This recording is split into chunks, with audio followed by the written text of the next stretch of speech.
Hello and welcome to the Gifted Ed podcast. I'm your host, Megan McCarthy. We are grateful for the opportunity to share this space with you today as we talk about the complexities of giftedness. This is part one of our series on digital wellness and media literacy. By the end of this episode, you will have an overview of media literacy and its interplay with wellness as it relates to giftedness. Today, we are excited to welcome Lucas Jacob to the Gifted Ed podcast. Luke Jacob is an educator, writer, editor, and scholar who has worked with PreK through 12 schools for 30 years. Interacting with any digital device of any kind at any age is learning a different set of skills, and they're no less important because social interactions with people are not going to stop and they're never going to be perfect. Therefore, you got to start as early as you can on developing the mindsets to help you be healthy.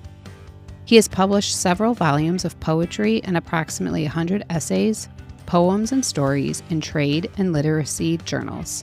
And he has served as the co-editor-in-chief of the Journal of Media Literacy Education. He was a Fulbright Scholar in Budapest, Hungary, and has been a teacher and administrator in schools in Pennsylvania, Virginia, the District of Columbia, Texas, and California. Welcome, Luke, to the Gifted Ed podcast.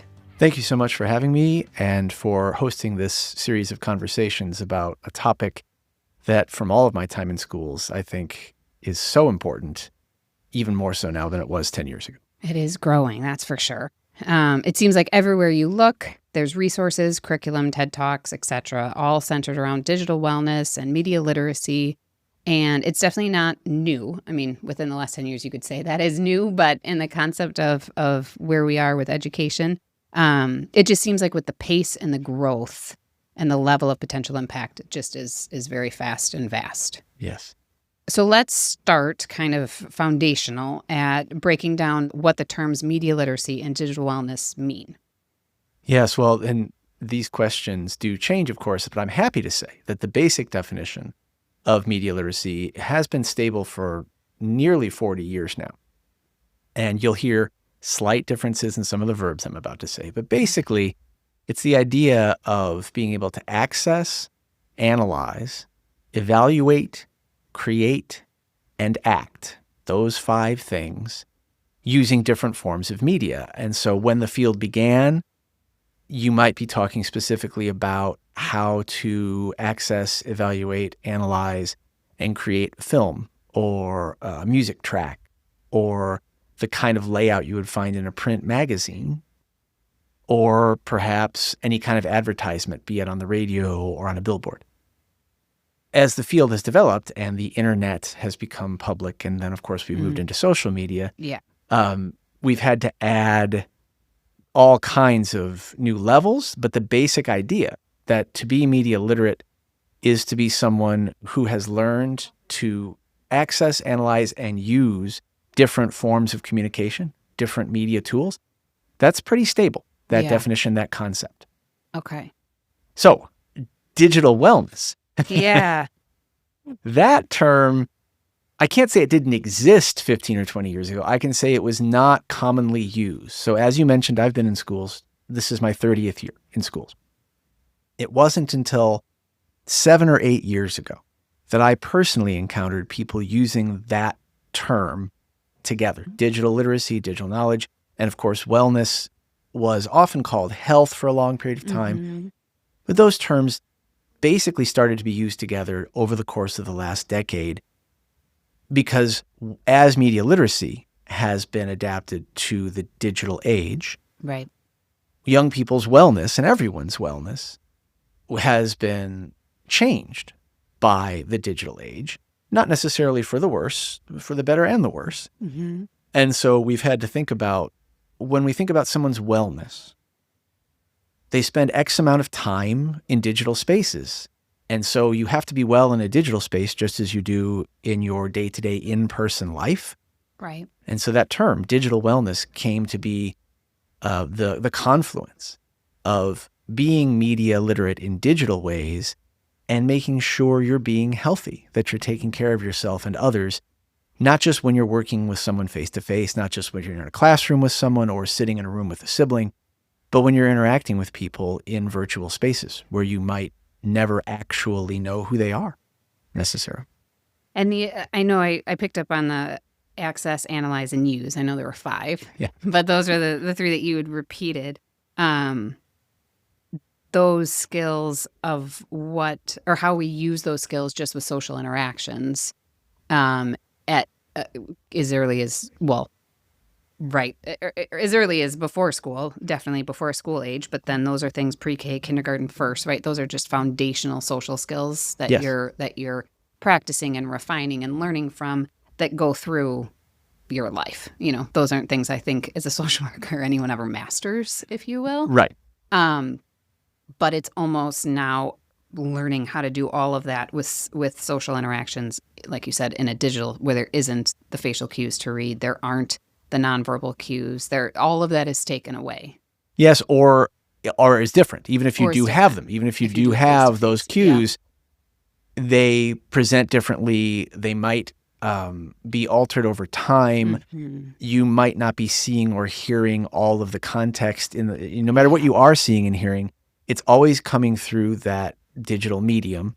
Filter. And again, that's Yeah. not necessarily bad. It is different. Yeah. It's fundamentally different. Yeah. So yeah, a lot of times you don't have some of the cues you would have. And even when you do, they don't act the same way in digital spaces. Right. Any skill that can be done both in so let's call it the analog world and the digital world isn't the same. They may overlap. Take the skill of reading, for example. You can read a digital text, you can read an analog text, but all the research says that while they do overlap, they are simply not the same. People's brains don't act the same way. And that's really not surprising. Right. If we think about any of our own interactions with any digital medium, we realize I don't do everything the same. Why would I? Yeah. So therefore, we have to recognize that, as you say, even the youngest kid who is interacting with any digital device of any kind at any age is learning a different set of skills. And they're no less important because, as you said, social interactions with people are not going to stop and they're never going to be perfect. Therefore, you got to start as early as you can on developing the mindsets to help you be healthy. And it's retraining our brains, right? The educators and the parents who didn't grow up with this alongside kids who this is what they've only known. Yes. And I'll be honest, I think we have, so I, again, having been in schools for 30 years, you can guess that at my age, right? I was born in the 1970s. We have something of an advantage, actually, those of us who were not raised in digital spaces, just in that we have the basis to compare the two. We have a comparison, yeah. And that can lead to making snap judgments and things. We have to, of course, be careful about that. Yep. It does provide perspective. A young person who has always had access to digital tools is no more well adapted to those in an automatic way than we are. The human brain hasn't changed over the last 40 years. The evolution doesn't work that fast. So it's not that a young person's brain is more adapted to digital technology. It's simply that a young person has had more of it for a longer period of time. Yep. And it helps to remember that and to have that perspective to say, let's help everybody step outside of the digital world. Because no matter how much a young person is digital, that person also has a non-digital life, just as we did. And I think it's also important that, I guess, to point out to ourselves, too, that everything still has to be taught, processed, examined, that even though it's always been part of, kids in school now, it's always been part of their daily life. That doesn't mean that they're fluent in it more than we are.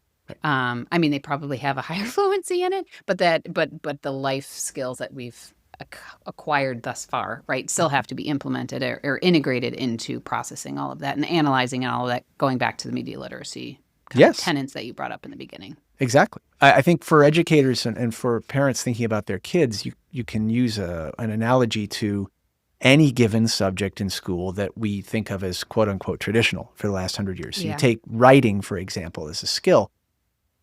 We do know that young people learn to express themselves with words and they learn to write, and they do that both at school and in a non-school setting. And a lot of what they learn about language, for example, doesn't necessarily happen at school. And we might think, well, they're native to the language. We use that term, a native speaker of a given language. And yet we still assume they have to study it Yes. The fact that they've been speaking it since they were first able to make a word doesn't mean we think, therefore, they never have to actually go out of their way to study that language. We don't do that in schools. We say, great, you've developed some of these skills on your own. You will continue to do that beyond your schooling. And these are learnable skills. We do the same with math. Students will have all kinds of applications for mathematics that aren't necessarily in school. And they've probably learned to count in arenas that maybe aren't school. And yet again, we say, but we do have to help you shape your learning of mathematics, science, you go down the whole list. And I think that's, again, a great reminder for all of us that, as you say, a young person might be surrounded by digital tools and will be needing education from the whole community. You learn from your family, you learn from your peers, you learn from your school, just as you do with how you use words. Yeah. It almost seems like the biggest difference is just the pace and the exposure, right? The pace and exposure. Yes, and the pace of change. Yeah. Language does change, of course, over time, and how we approach mathematics changes over time. The paces there educationally and experientially are just, the development is less rapid fire. We recognize that a language like English changes over generations. Digital tools can change in a matter of months, sometimes weeks. Yeah. So there is a pace of exposure to new things that we can't predict, except to know that it's going to be faster than we think it's going to be. Yeah. And that has meant, since the advent of digital technology, since schools began really teaching the internet as a phenomenon in the early 2000s, we don't even have more than 25 years of experience in this yet, really. That's wild. And exactly, that's what I was going to say. It's just, we think about how, when we started doing this, we couldn't say something about social media because there was no such thing. And yet it wasn't even a quarter century, really. So we've introduced generative AI. No one was talking about generative AI in the educational space 5 to 7 years ago, let alone 20 years ago. Yeah. So the pace is just dramatic. And that, again, it's not that is bad. It's that is something we have to reckon with. Right. As we help young people adapt, because they have to be ready to face the speed of change. And that's one reason I used the term mindset earlier as opposed to skill set. Digital wellness and the larger umbrella of media literacy, they're all about mindsets more than skill sets, because the skill set you learn is going to have to change. Probably within a year, possibly even faster. The mindset you develop about what it means to be digitally well, what it means to be media literate, you don't have to change those foundations. You can just adapt new skills to them. Which I feel like there was some big article, it got a ton of press a while ago about like whatever percentage of jobs that our students, our kids will have, like they don't exist yet. Right. So how do we prepare kids, right? But it's a mindset. It's not, not that there is no skill set. Basic communication skills will always be core to anything. And I would argue then the SEL skills of, empathy and self-awareness and self-management, that is core to sure hope so. existing, right? In the world and around others, regardless of how much of your world is interacted online or in person. Right. But I appreciate that emphasis more on the mindset too. I mean, again, the funny thing is this isn't a radical way of looking at things for educators or for parents. It's just that we all have, for very logical reasons, associated education with skills along with bases of knowledge. Yeah. And it's not as though bases of knowledge and skills don't exist in education anymore. It's just that as much as it's always been important to develop mindsets, we've talked for decades about the idea of being a lifelong learner. That's a mindset. That's a way of thinking and being. It just becomes much more obvious when, as you just said, you literally can't tell someone what skill they're going to need because we don't know yet. Right. So it means that the thing we've always valued, mindset first, how you approach the world, how you approach yourself, how you approach other people, it becomes thrown in stark relief when you know it's the thing you have to rely on. Yeah. And I think it brings it back to a comfortable framework that we're all, that's a universal framework that we are all working toward. Exactly. It is. Yeah. And that's why I think it can be very comforting. It is comforting. In what would otherwise be very daunting. I mean, sometimes it seems daunting to say to ourselves, we're preparing people for things that don't exist yet, because that's so, that there's the human fear of the unknown. But there's something very comforting about the fact that, well, yeah, okay, that may be true, but that has always been true. Yeah. It just wasn't as obvious as it was, as it is now.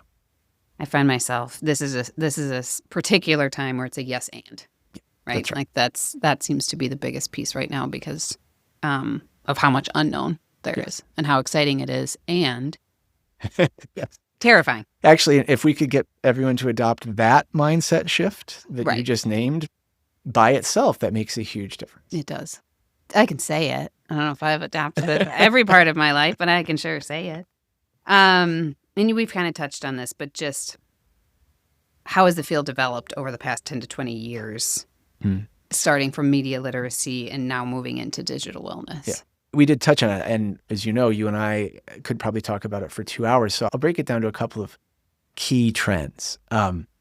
So media literacy, again, has always been about being able to analyze text and being able to do something with what you learn through analysis.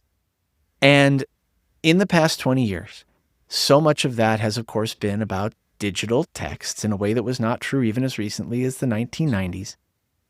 And what that has meant is that the way in which we think about what a text is, what a thing we encounter is, has had to open up, because there was always the question, again, I said this earlier, of there's film, there's still image, there's audio. That's always been true. And now all of those things are interacting at the same time in ways that are incredibly sophisticated, so that even before the idea of a deep fake, which is kind of where we'll have to go for a moment, but even before we talk about a deep fake, the field of media literacy has had for a quarter of a century to deal with the fact that images come really fast now. Yeah. You know, that text, images, and sounds are intermixed in both unpredictable and remarkable ways, and that therefore anyone studying in the field has had to become a little bit adept in all of there might have been a time when you had someone who was, say, an expert in visual literacy or an expert in pop music, for example.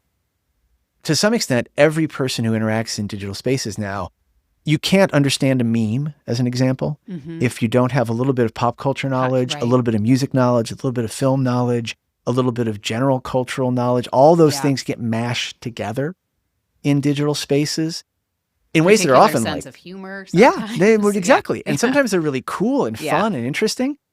And there's more to unpack. It's another yes and.